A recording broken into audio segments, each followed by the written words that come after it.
Lynnewood Hall was built to look indestructible. Rising from the Pennsylvania landscape like a European palace misplaced in time, it was one of the largest and most expensive private estates ever constructed in America. 110 rooms. 70,000 square feet. Imported limestone. Palatial symmetry. Every corridor stretched to send a message: this fortune would not fade. But the fortune behind it was never as solid as the stone suggested.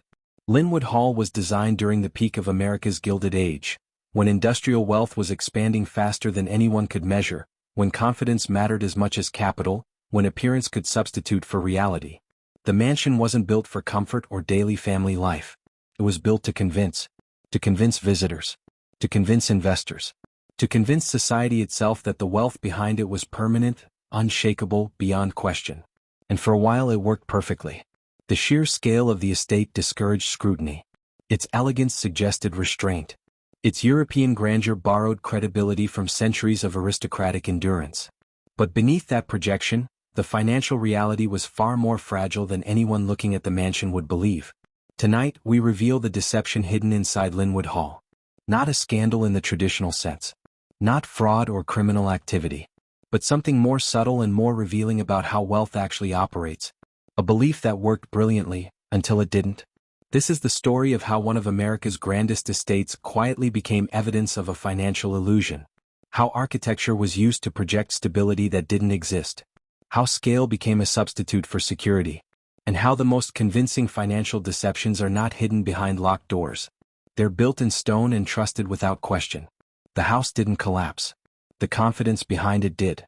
Lynnewood Hall was completed in 1900 for Peter A.B. Widener, one of Philadelphia's wealthiest industrialists.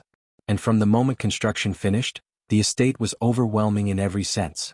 110 rooms spread across 70,000 square feet.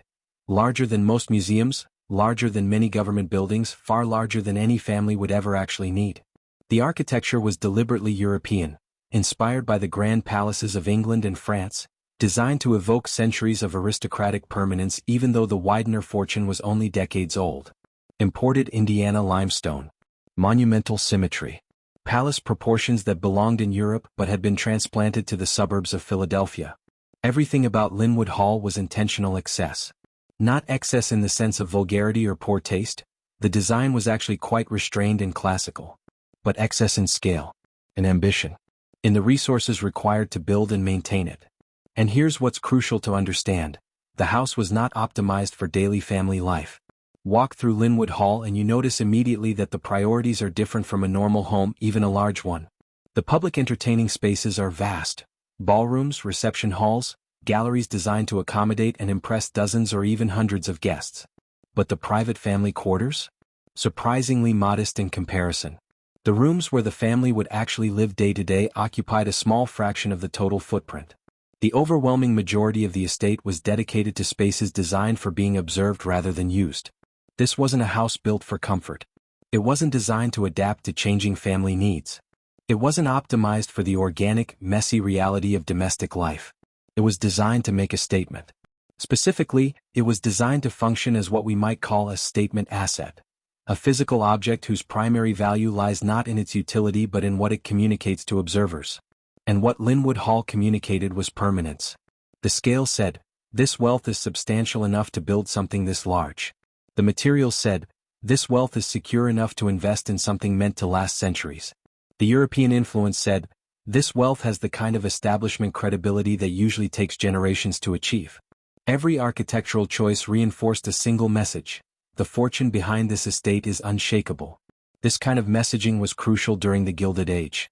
Because in an era of rapid industrial expansion, when fortunes were being made at unprecedented speeds, when financial systems were largely unregulated and based heavily on reputation and confidence, architecture became a form of financial communication. The house you built told the world something about the stability of your wealth. A modest home suggested you were still building your fortune. An ostentatious mansion suggested you were nouveau riche, wealthy but not established. But a palace like Lynnewood Hall? That suggested you had arrived. That your wealth was so secure, so permanent, that you could afford to invest millions in something that would last forever. The estate existed to reassure others, investors who might do business with Widener, peers in his social circle, society at large. It said, you don't need to question this fortune. Look at what it's built. Wealth this substantial and this permanent doesn't require scrutiny. And here's the subtle hint that something was already fragile beneath the surface. When reassurance becomes necessary, when you need to build something this large to convince people of your stability, that itself suggests the stability might not be as absolute as it appears. Truly secure wealth doesn't need to prove itself quite so dramatically. The families with centuries of establishment behind them, the old European aristocracy that Lynnewood Hall was imitating, didn't need to build new palaces to demonstrate their permanence. Their permanence was simply assumed.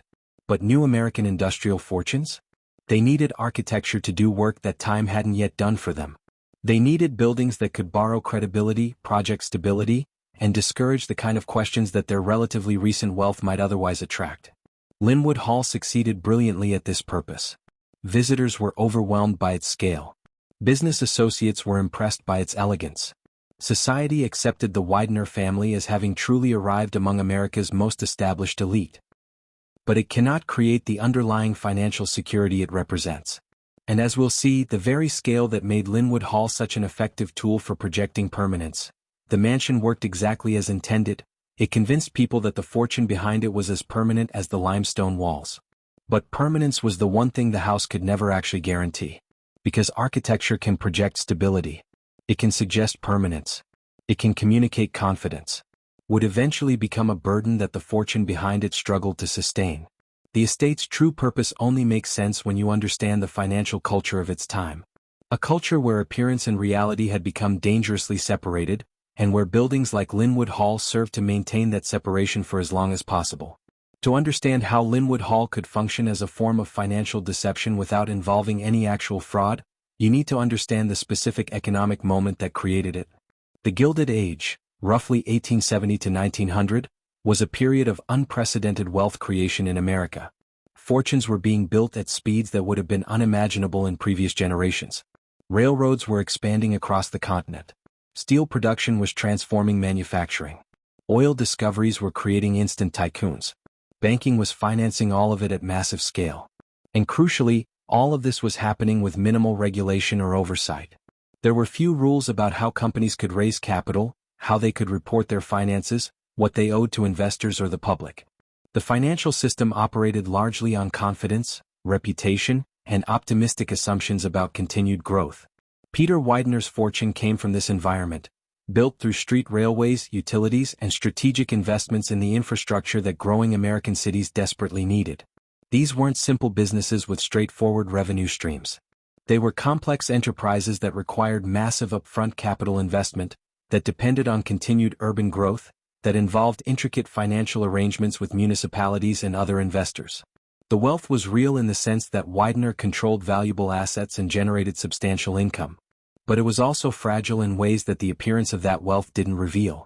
Because so much of Gilded Age fortune building relied on speculation, on betting that cities would keep growing, that investments would keep appreciating, that the next deal would be even more profitable than the last. It relied on optimistic projections about the future rather than proven returns from the past. And most critically, it relied on confidence. Confidence that Widener could deliver on his promises. Confidence that his companies would remain profitable. Confidence that investing with him or doing business with him was safe. In this environment, reputation mattered as much as actual revenue. If investors believed you were successful and stable, you could raise capital easily. If they doubted you, opportunities disappeared. And this is where estates like Lynnewood Hall became essential to the financial system itself. The mansion wasn't just a display of wealth, it was active reinforcement of credibility. When potential investors or business partners visited Lynnewood Hall, they weren't just impressed by its beauty. They were reassured by what its existence implied. A man who could afford to build and maintain something this substantial must have truly secure finances. His fortune must be real, stable, capable of sustaining this level of expenditure indefinitely. The estate functioned as a form of social proof, visible evidence that Widener's wealth was exactly what he claimed it to be. And because scrutiny was rare in this era, because there were few mechanisms for investigating whether someone's claimed wealth matched their actual financial position, architecture could substitute for transparency. You didn't need to open your books if your house made the answer seem obvious. This created what we might call confidence-based wealth, fortunes that were real but also partially dependent on maintaining the belief that they were larger and more secure than they actually were. As long as everyone believed the fortune was solid, it functioned as if it were solid. Business opportunities continued. Credit remained available. The financial ecosystem supported itself through shared assumptions. But this system had a fundamental vulnerability. It required continuous growth. Because the expenses were real and ongoing, maintaining Lynnewood Hall alone cost a fortune annually, while much of the income was based on future expectations rather than current returns. As long as the economy kept expanding, as long as new opportunities kept appearing, as long as the optimistic projections kept proving accurate, the system worked. Wealth flowed in fast enough to cover the outflows. The gap between appearance and underlying reality remained manageable. But the moment growth slowed, the moment new opportunities became scarcer, the moment those optimistic projections stopped materializing, the math changed dramatically. And here's the quiet deception at the heart of Lynnewood Hall. The mansion projected an image of wealth that was permanent and self-sustaining. It suggested that the Widener fortune had reached a level where it would simply continue indefinitely, generating income passively, requiring no particular effort to maintain. But the actual financial reality was far more active and precarious. The fortune required constant management, constant new deals, constant growth to sustain the level of expenditure that the mansion itself represented. Wealth appeared permanent because it looked permanent. The stone, the scale, the European grandeur all communicated stability and endurance. But appearance and reality are not the same thing. And the gap between them, the difference between how secure the fortune looked and how secure it actually was, that gap was the deception. Not a deliberate fraud. Not a criminal conspiracy. But an assumption that everyone involved, Widener, his peers, society at large, chose to accept because questioning it felt unnecessary or even impolite. The mansion was beautiful. The wealth was obvious. The family was established. What more proof did anyone need? This assumption worked brilliantly for years.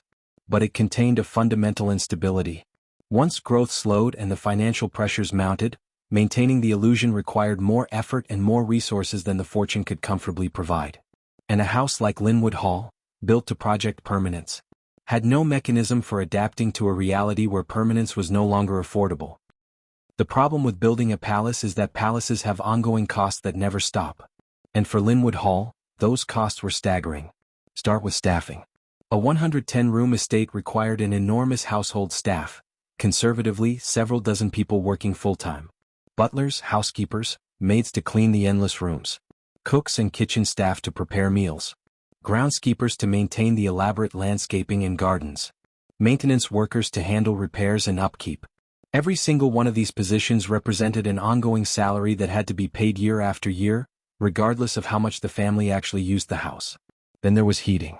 Heating 70,000 square feet through harsh Pennsylvania winters was extraordinarily expensive, especially with the early 20th century systems available at the time. Vast quantities of coal had to be purchased and burned continuously to keep the entire structure from freezing, not just the rooms the family occupied but the whole estate to prevent damage from cold.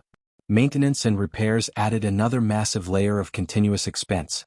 Imported limestone requires specialized care. Elaborate plasterwork needs expert restoration when it deteriorates. Complex early electrical and plumbing systems demand regular servicing and eventual replacement. Roofs on a structure this large develop leaks. Windows numbering in the hundreds need periodic replacement. The foundation requires monitoring and maintenance. Every year brought new maintenance demands that couldn't be deferred without risking the building's structural integrity.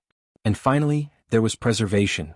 The ongoing effort to maintain not just the function but the appearance of the estate at the level that justified its existence. Because a palace that looks worn or neglected defeats its own purpose. The whole point is to project permanence and stability. If Lynnewood Hall started showing visible signs of deferred maintenance or declining investment, it would undermine the very credibility it was built to establish. So preservation wasn't optional, it was essential to maintaining the financial messaging the house provided. Add all of this together and you have a property that demanded continuous, substantial liquidity just to exist. Not to improve. Not to expand. Just to remain in the condition that justified having built it in the first place. And here's where the financial dynamics become fascinating and troubling. The mansion was built during a period of exceptional growth and profitability, when maintaining these costs seemed entirely manageable within the context of Widener's larger fortune. But fortunes change. Markets shift. The opportunities that generated wealth in one decade don't necessarily continue in the next. By the early 1900s, as Widener aged and as the economic landscape evolved, The gap between income and obligations began tightening. The investments that had seemed so profitable faced new competition. Regulatory oversight was increasing, reducing margins.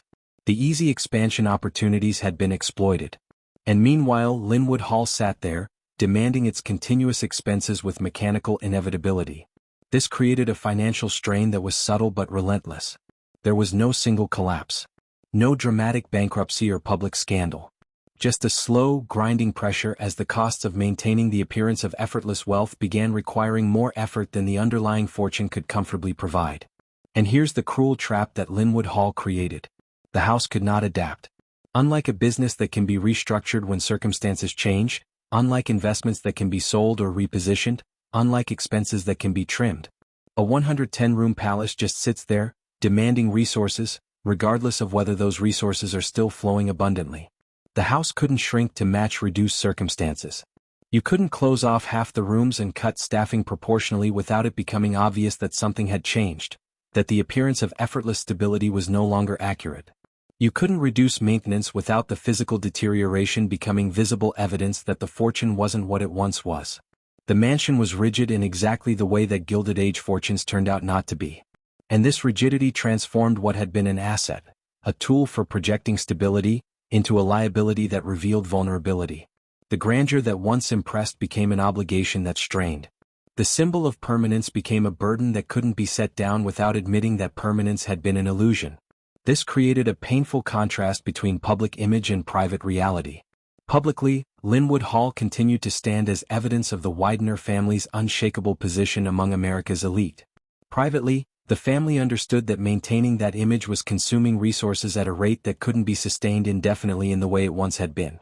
And here's where the deception deepens, not through active lying but through strategic silence. Admitting strain would destroy the illusion that the house was built to create. If the Widener family acknowledged that Lynnewood Hall had become difficult to maintain, that would raise questions about the stability of the entire fortune. Investors might become cautious. Business opportunities might dry up. Social standing might suffer. The very credibility that the mansion was built to establish would evaporate if anyone suspected it had become a financial burden rather than an effortless display of secure wealth. So the performance had to continue. The estate had to be maintained perfectly. The staff had to remain. The appearance of effortless stability had to be preserved. Even as the effort required to maintain that appearance was becoming less and less effortless. The deception wasn't in claiming to have wealth the family didn't possess. It was in the gap between how easily that wealth appeared to flow and how much strain was actually involved in maintaining the appearance. The house didn't reveal the problem, it concealed it. By continuing to stand there, perfect and permanent, Lynnewood Hall actively prevented anyone from seeing the financial reality shifting beneath its impressive facade. And in that concealment, the mansion was doing exactly what it had been designed to do from the beginning.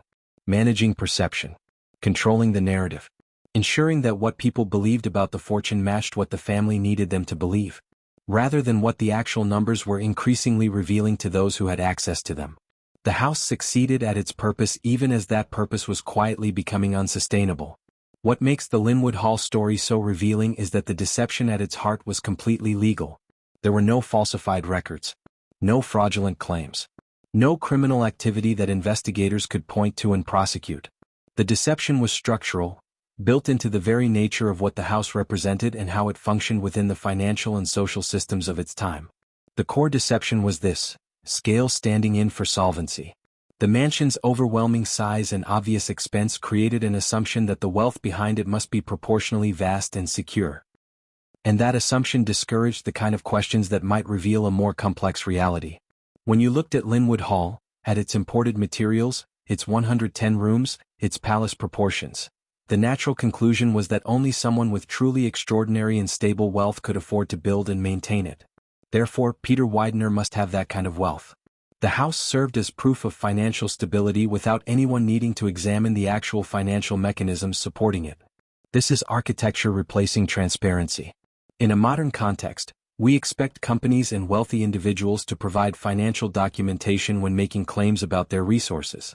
But in the Gilded Age, in the social circles where Widener operated, the house itself functioned as sufficient documentation. Its existence was the answer to questions that were rarely asked directly because the answer seemed self-evident. And this created a situation where the mansion actively discouraged scrutiny simply by being impressive enough that scrutiny seemed unnecessary. As financial pressures mounted and the fortune became less secure than the architecture suggested, the deception manifested not through active concealment but through strategic absence. Decline happened quietly in ways that left almost no public trace. There were fewer elaborate entertainments at the estate, but that could be explained by the family's preferences changing or by Peter Widener's advancing age. Certain rooms saw less use, but in a 110-room mansion, unused spaces didn't necessarily signal anything problematic. Decisions about major new investments or expenses were deferred, but that looked like prudence rather than necessity. The house remained perfectly maintained on the outside, preserving the appearance of effortless wealth even as the effort required to maintain that appearance was growing. And crucially, there was no dramatic sale, no public reckoning, no moment when the illusion collapsed visibly. Because selling Lynnewood Hall would itself have been an admission that something had changed, that the permanence the house represented was not actually permanent. So the estate entered a kind of suspension. Legally owned, physically maintained, but increasingly disconnected from the active life and dynamic wealth that had justified building it. The mansion became frozen in time, not through abandonment but through a performance that couldn't be stopped without revealing what it had been protecting. And in this frozen state, silence itself became evidence. Not evidence of wrongdoing, again nothing illegal had occurred, but evidence of the gap between what the house claimed about the fortune and what the fortune had actually become. The very fact that Lynnewood Hall couldn't be discussed openly, couldn't be adapted, couldn't be reconsidered without destroying its purpose. That revealed more about the financial reality than any financial statement could have. Because secure wealth is flexible. It can adapt to changing circumstances. It can be restructured, repositioned, reconsidered without crisis. Wealth that requires a specific appearance to function. Wealth that depends on maintaining a particular illusion. That wealth is vulnerable in ways that the appearance actively denies. The deception Lynnewood Hall embodied was the deception of all confidence-based systems. That belief and reality are the same thing. That if something looks permanent, it is permanent. That architecture can create the stability it represents rather than merely displaying it. For years these assumptions worked. The mansion projected stability, people believed in that stability, and that belief had real financial consequences that reinforced the system. But belief unsupported by underlying reality eventually exhausts itself. Not through dramatic collapse, those are rare and often preventable, but through slow erosion, quiet withdrawal, strategic silence that accumulates until what remains is a beautiful shell protecting nothing but the memory of what it was supposed to represent. Lynnewood Hall stands today as a monument to this process. The house succeeded completely at being permanent. It has endured physically for over a century. But the fortune it was built to represent? The stability it was designed to project? Those proved far less permanent than the limestone walls. And the gap between architectural permanence and financial fragility, that gap was the deception. Not hidden in documents or secret rooms, but embedded in the very premise of the house itself. The idea that building something designed to last forever could ensure that the wealth behind it would last equally long. The house didn't lie about the fortune. It simply asked people to make assumptions based on its existence. And those assumptions, while understandable and widely shared, turned out to be completely wrong. What happens when belief collapses but the monument remains? You get Lynnewood Hall, standing, impressive, perfect, and utterly disconnected from the financial reality it was built to project. Today, Lynnewood Hall still stands in the suburbs of Philadelphia. The limestone facade still rises with palace-like grandeur. The symmetry remains mathematically precise. The scale still overwhelms anyone who sees it. But the estate exists in a state of profound disconnection from its original purpose. It has been largely abandoned for decades, not destroyed, not demolished, but simply left to stand as physical evidence of assumptions that failed. The rooms that were designed to project permanence now sit empty. The spaces built to convince visitors of unshakable wealth now serve no function except to preserve their own existence. Lynnewood Hall has outlived the financial logic that created it by more than a century. And in that survival, it has become something more valuable than the house it was meant to be. A warning about how wealth actually operates versus how it presents itself. The mansion's existence reveals a truth that's uncomfortable for any society built on capital accumulation. Wealth can look permanent without being secure. The same confidence that enables wealth creation, the optimism, the leverage, the assumption of continued growth, contains the seeds of fragility that impressive architecture can conceal but cannot eliminate. Lynnewood Hall asked the world to believe that a fortune substantial enough to build something this grand must be equally grand and permanent. That belief felt reasonable. It was widely shared. It was reinforced by social systems that treated architectural scale as proof of financial stability. But it was wrong. The fortune was substantial, certainly. But it was also dependent on specific conditions: continued industrial growth, favorable economic circumstances, ongoing opportunities that wouldn't last indefinitely. And crucially, the fortune was not self-sustaining in the way the mansion implied. It required active management, constant adaptation, continued success in an evolving marketplace. The house suggested passive permanence, that the wealth had reached a level where it would simply continue automatically. But that's not how wealth works, especially wealth built quickly in dynamic industries. This pattern continues in modern contexts, just with different architecture. We still see assets used as confidence shields, corporate headquarters, luxury properties, visible investments that suggest stability to encourage further investment.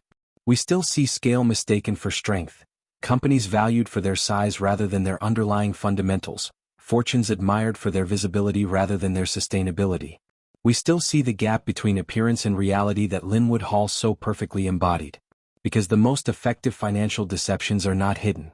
They're visible, impressive, surrounded by social consensus that makes questioning them feel impolite or unnecessary. They work not by concealing information but by making certain assumptions feel so obvious that examining them seems pointless. Lynnewood Hall's greatest deception wasn't what it hid. It was what it made people assume without ever requiring proof. The house projected stability so effectively that stability seemed self-evident.